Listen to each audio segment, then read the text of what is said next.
magic. We dive a little deeper every time. Theme parks, cruise ships, and travel. If you don't listen, maybe now it's time.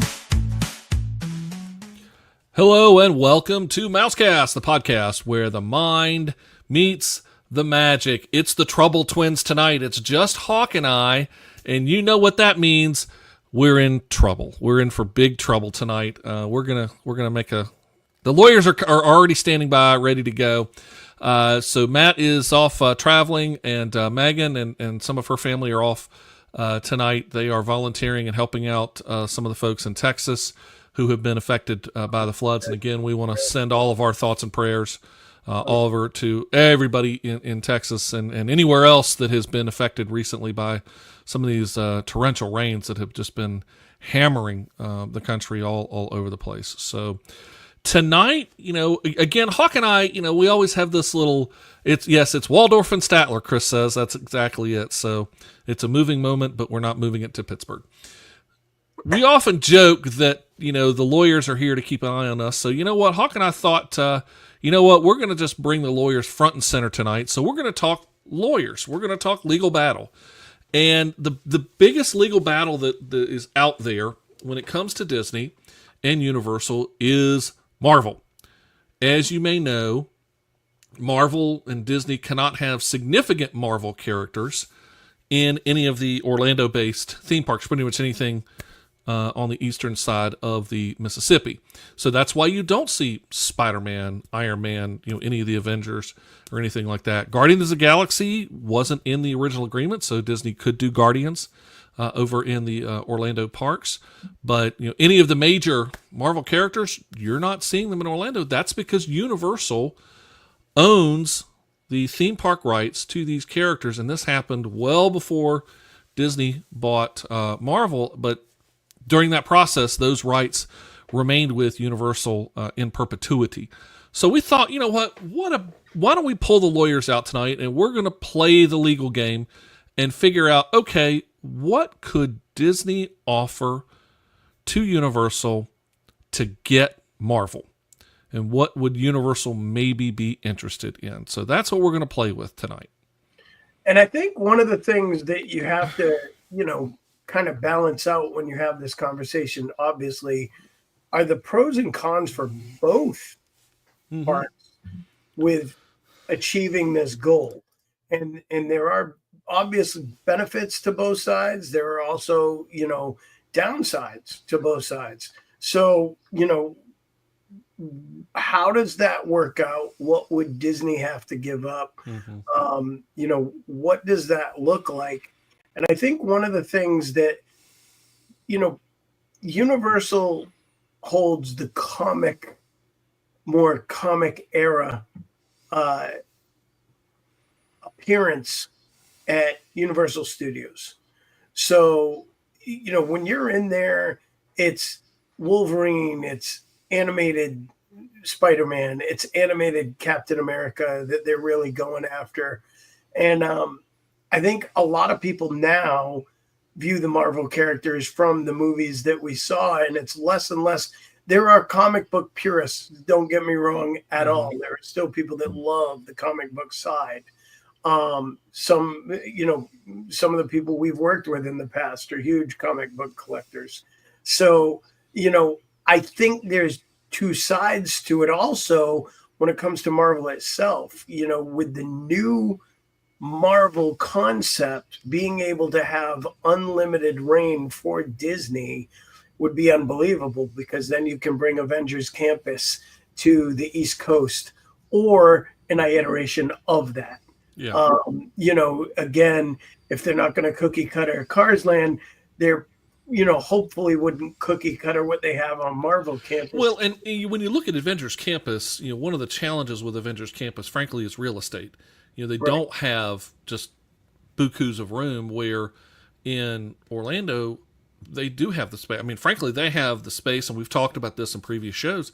That could be your fifth gate, is an entire Marvel's park. I mean, they've got that much room. I mean, to be able to do that was my something. next question for you, actually. Yeah. Do you think if they spend the money, because here's the thing. Realistically, this is going to cost them close to $1 billion, if not more, in order to try to obtain these rights. There is no way that they're giving them up for less than that, unless there's some serious IP exchange. Well, and that's one thing we're going to talk about is that it could be that it's less of a money thing and more, yeah, exactly. Freshly trimmed hawk. Take a look at that there. He's looking good now. So let me just validate why this occurred real quick, as people have commented a bit. I started my new job this week. I was finally able to get the transfer through and started work. Takes me 10 minutes to drive to work now. Super exciting. Both days, thought I was going to be late. I had like 20 minutes. I showed up 10 minutes early. So I was like, oh, this is amazing. No more sitting for 40 minutes in I-4 traffic. But I also had said I'm not going to shave until this job starts. So after I got home on my last day on Friday, I decided that Saturday morning I would break out the razor. Actually, I think I did it Friday night, thinking back. I broke out the razor and took it all down and shaved the dome back down to the cue ball, and got ready to enjoy a new work week, and have had a couple days in office, and it's been amazing. Good comment there, actually. Yeah, by the way. from that, yeah. Give Orlando all the Simpsons and let them keep the OG MCU version. I see. Here's the thing, and this is where I struggle with that. And I agree with you that, I mean, they already have Simpsons rights for a while longer. That's also been negotiated, but it goes to speak to the fact that these are negotiable things. This isn't out of the range, it's not out of the realm of possibility that this kind of agreement could occur. And right now, with Epic and How to Train Your Dragon and these new things they're looking for, what would it mean, like, to me, if you rethemed Hulk, right? You have to retheme Hulk. You have to retheme Doctor Doom. All of Marvel Island. And then all of Marvel Land gets a reboot. What, out of the people watching tonight, could they possibly do with that area that could be rethemed? What are your ideas on where I played a little ChatGPT on this while we're waiting to see what other folks might suggest. Well, let's see what chat comes up with. And it was kind of interesting. Here are some of the IP options that they said, you know what, this could be considered. Obviously, The Simpsons was brought up. The Walking Dead, because that's on Hulu, that's Disney rights. Now think about that as a tie-in to Halloween Horror Nights, and possibly again IOA. Well, maybe, but you have to just kind of see how things go. Yeah. Alien and Predator, still a very popular series. Obviously, we don't have Alien anymore in the Great Movie Ride, so that's. I'm going to be honest. A lot of people have been talking about Wicked, right? Yeah. That's one of the conversations about what could be coming to Epic Universe, one of the additional lands. But you could almost, without changing the color too much of Hulk, you could create a Wicked coaster, which, being from New England, that would be wicked awesome. And I knew that pun was coming. Yeah, exactly. But you could create a Wicked coaster. Mm-hmm. And I was trying to think how you could kind of, Doctor Doom could almost become like a tornado ride that dropped you, like you shoot up in the sky and then you drop back mm-hmm. down and you're in, somewhere else. You could and then they've got some of the other.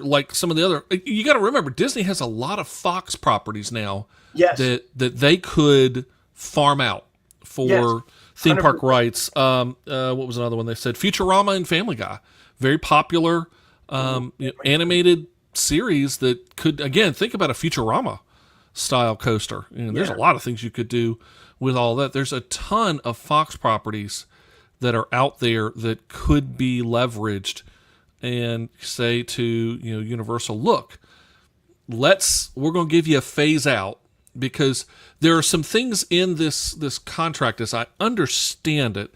Number one, Universal has to keep Marvel Island up and looking great. They cannot let it become rundown or anything like that. They have to maintain, a certain level of quality there.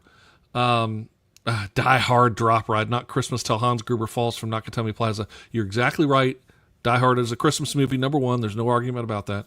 And number two, you're exactly right. You got to see Hans Gruber fall from Nakatomi Plaza. Think about it. Here's your Spider-Man flying animatronic, Hans Gruber falling animatronic. There you go. That'd be hilarious. That would be great. But Chuck, you bring up a good point. There's so many things you can do, and right now you're reaching a point where Universal and Disney are at a crest for both of them, where they're very equal, and there's more and more talk about these cross collaborations or being and you see it in the corporate world all the time, where businesses that were competitors begin to partner at a little more of a level than people expect. Josh D'Amaro was recently spotted over at Epic. I was just going to say that Josh D'Amaro was over in Epic. Yeah, and they're getting ideas. And so it was interesting when he was over there. Hawk has frozen slightly a little bit. We'll catch back up to him in just a second here. Chris brings up an interesting comment. Technically they, meaning Disney, own the X-Men movies now. It would be interesting to have something X-Men related. I think that's something, though, that Disney, I think, would hold on to, because being part of Marvel, and let's go forward, what we were talking about for a second there, that maybe we see a fifth gate come to Walt Disney World, and it's a Marvel gate. I think that having the X-Men property would be a huge piece of that particular fifth gate. If you had something like a heroes villains kind of concept for a fifth gate for Marvel, I think they would want to have X-Men. But the interesting question is, let's look also as Hawk's going to come back and join us here in just a second. The interesting question, though, is, Universal. There we go. Let's see if we're back now. Hawk may be coming back here in a second. Universal does have Marvel right now. They have Simpsons right now. In some respects, Disney is already making money.